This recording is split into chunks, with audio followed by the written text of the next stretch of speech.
السلام علیکم ورحمۃ اللہ تعالی وبرکاتہ۔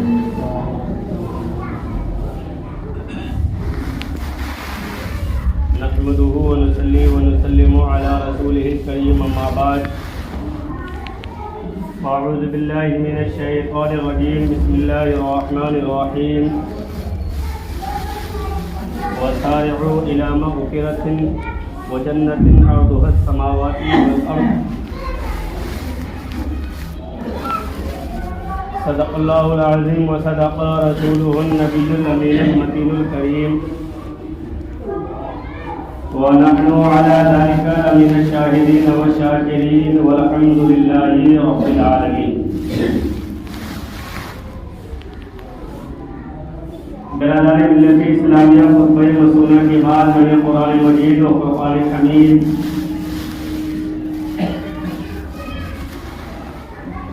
کی چوتھے پارے کی ایک مختصر سی آیت کریمہ تلاوت کی۔ آئیے اس کی سننے اور سنانے سے پہلے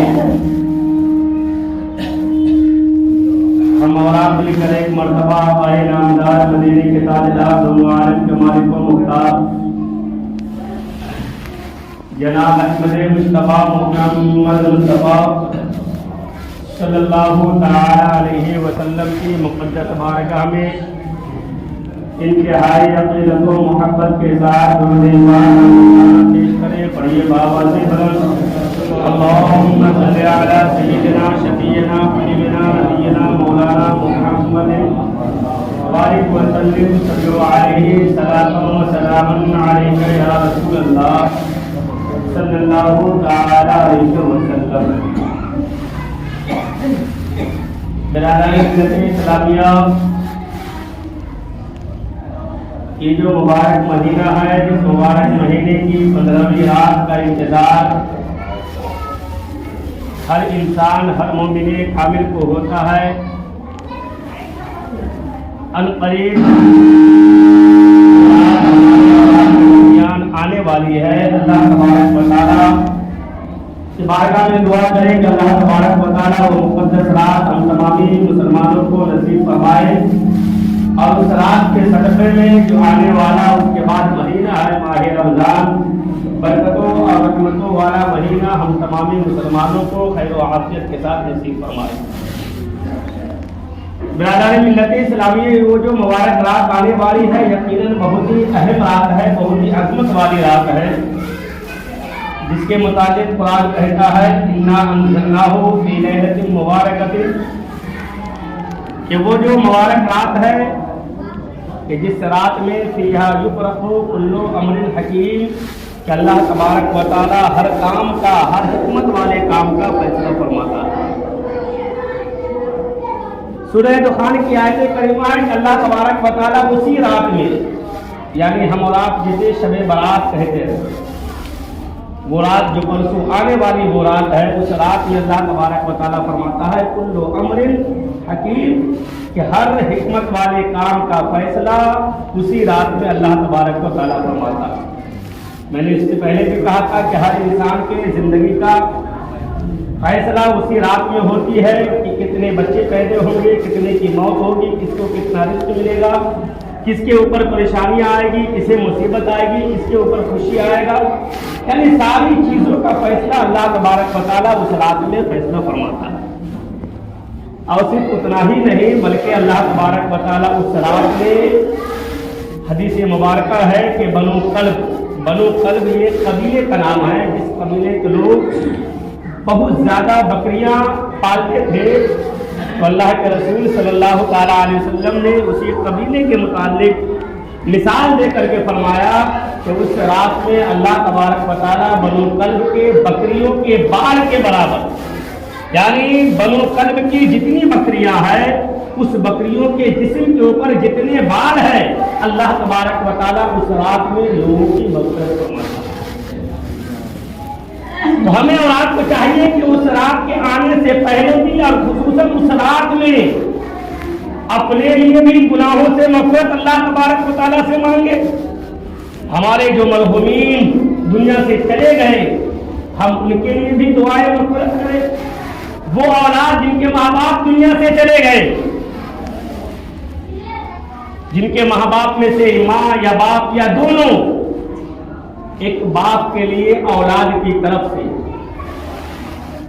ایک جملہ یاد رکھے برادران ملت اسلامیہ، اولاد چاہے باپ کو عالیشان محل بنا کر کے دے دے، لاکھوں روپے کما کر کے دے دے، دنیا کی ساری خوشیاں اپنے باپ کے قدموں میں ڈال دے، لیکن آقا فرماتے ہیں کہ ایک اچھے اولاد کی پہچان یہ ہے، ایک اولاد کی طرف سے اپنے ماں باپ کے لیے، چاہے وہ ماں باپ زندہ ہو یا انتقال کر گئے ہو، ایک اولاد کے لیے، ماں باپ کے لیے سب سے بڑا تحفہ یہ ہے کہ وہ انسان اس رات میں یا اس رات کے آنے سے پہلے کچھ کرے یا نہ کرے، اپنے ماں باپ کے لیے دعائیں مغفرت کر دے۔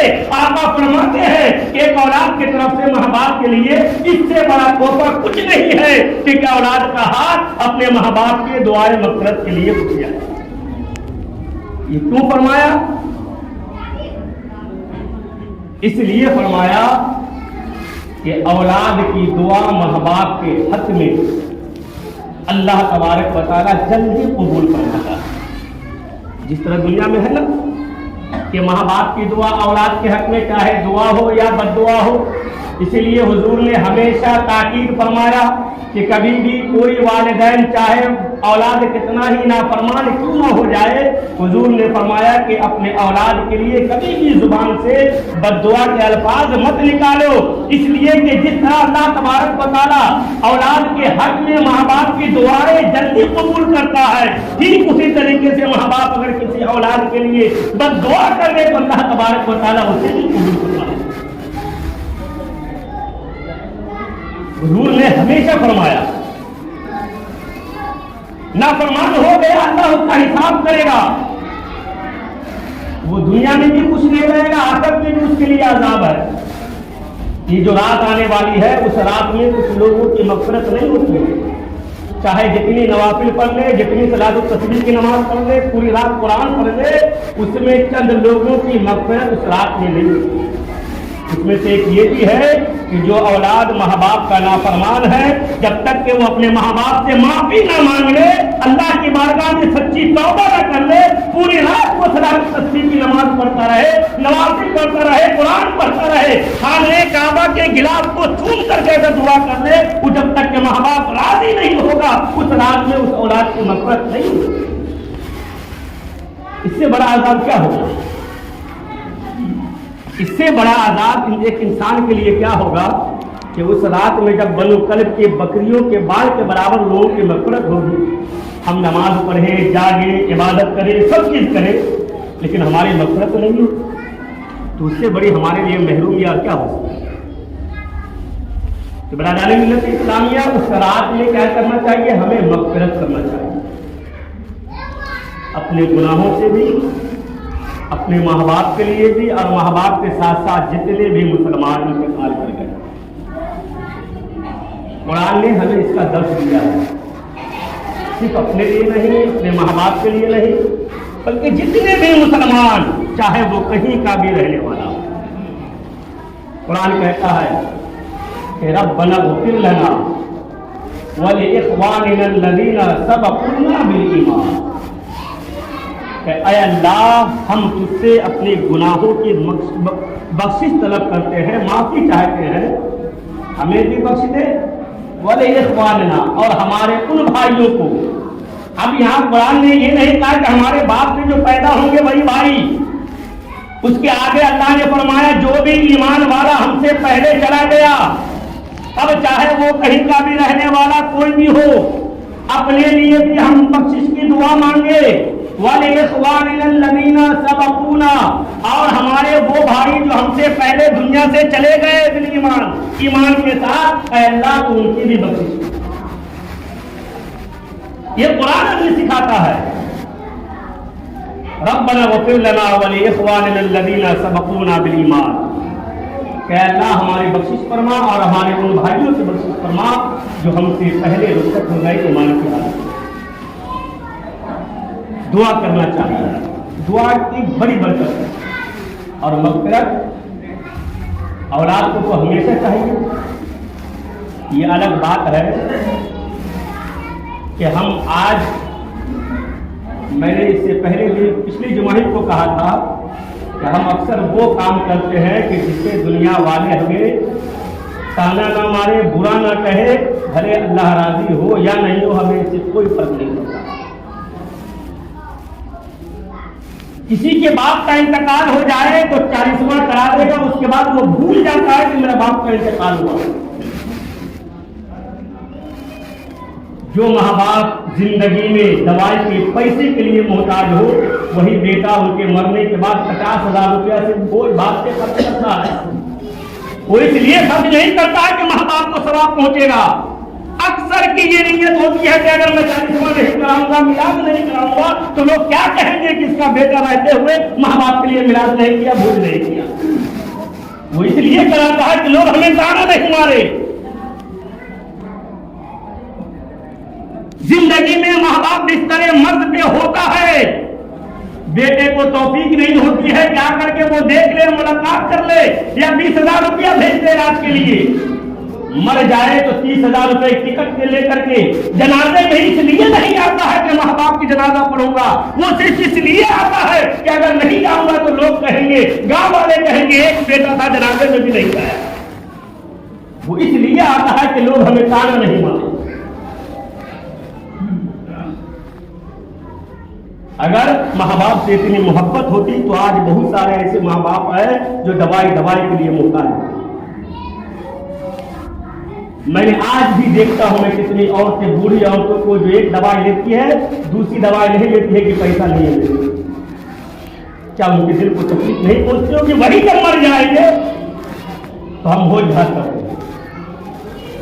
اس سے زیادہ ضروری یہ ہے کہ ہم اپنے ماں باپ کو زندگی میں بھی راضی رکھیں اور مرنے کے بعد جب ساری چیز بھی کرے، لیکن ہمیشہ اس ماں باپ کے لیے دعائیں مغفرت کرے، نماز پڑھے۔ نماز تک ہم نہیں پڑھتے۔ آج تو ہماری اتنا ایمان مر چکا ہے کہ آپ اگر محلے میں کسی کی میت ہو جائے تو آپ نے دیکھا ہوگا جنازہ اگر ظہر کی نماز کے بعد ہے تو رشتے دار بھی 20 کلومیٹر 25 کلومیٹر دور سے لوگ جنازے میں آتے ہیں۔ اب چوک پہ کھڑے رہیں گے کہ ظہر کے بعد جنازہ آئے گا تو میں جنازہ پڑھوں گا۔ فرض پڑھنے کی توفیق یہی ہوتی ہے، بغل میں مسجد ہے، اذان ہوتی ہے، ہم فرض پڑھنے نہیں آتے ہیں۔ وہ جو جنازے میں شرکت کے لیے دوسرے گاؤں سے آئے ہیں، انہیں فرض پڑھنے کی توفیق نہیں ہوتی ہے، وہ جنازہ پڑھنے نہیں آتا ہے۔ وہ تو صرف اس لیے آتا ہے کہ نہیں جاؤں گا تو میرا رشتے دار برا مان جائے گا، مجھ سے تکلیف ہو جائے گی، مجھ سے راضی نہیں رہے گا، وہ اس نیت سے شریک ہوتا ہے۔ اگر اتنی توفیق ہوتی، بغل میں مسجد ہے، ظہر کے بعد جنازہ ہے، پہلے فرض پڑھتے اس کے بعد جنازہ میں مسجد، ہم تو اللہ سے دور ہو گئے۔ یہ رات جو آ رہی ہے، یہ رات کوئی ایسی ویسی رات نہیں ہے، وہ رات جاگنے کی نہیں، عبادت کرنے کی رات ہے۔ رات بھر جاگنے موبائل لے کر کے ہم کوئی فائدہ نہیں ہوگا۔ ہم کہتے ہیں کہ وہ جاگنے کی رات ہے، جاگنے کی نہیں بلکہ عبادت کرنے کی رات ہے، وہ اللہ کو راضی کرنے کی رات ہے۔ اس رات میں ہمیں لہو و لعب میں نہیں، دنیاوی باتوں میں نہیں، بلکہ اپنے سر کو رب کی بارگاہ میں رکھ کر کے، اپنے گناہوں پر نادم ہو کر کے، رو کر کے، آنسو گرا کر کے، اگر گرانا نہیں آتا ہو، رونا نہیں آتا ہو، آقا فرماتے ہیں کہ رونے جیسا چہرہ بنا کر کے رب کی بارگاہ میں دعا کرو، توبہ کرو، اللہ تبارک و تعالیٰ تمہارے گناہوں کو معاف کرے۔ وہ رات جو آ رہی ہے، اگر وہ رات ہماری اچھی گزر گئی، پورا سال ہمارا کیا گزرے گا، کیونکہ وہ رات تو ہماری 1 سال کا فیصلہ ہوا۔ اگر وہی رات ہماری اچھی نہیں گزری، وہ رات ہم نے لہو و لعب میں گزار لیا، تو یاد رکھے برادران ملت اسلامیہ، پھر پورے سال ہم پریشان رہے۔ آج کیا نہیں ہو رہا ہے ہمارے ساتھ؟ کیا وجہ ہے؟ اتنے ظلم و ستم ہونے کے باوجود بھی ہم کہتے تو ہے کہ ہمارا کوئی دنیا میں مددگار نہیں ہے، لیکن یقین تو ہے کہ اللہ سے زیادہ مدد کرنے والا ہمارا کوئی نہیں۔ تو ہم دنیا والوں کو کہنے چھوڑ دیں، اللہ کے بارگاہ میں آ کر کے کہیں، اللہ اس کا بہتر انتظام فرمائے۔ اللہ پہ یقین تو کرے۔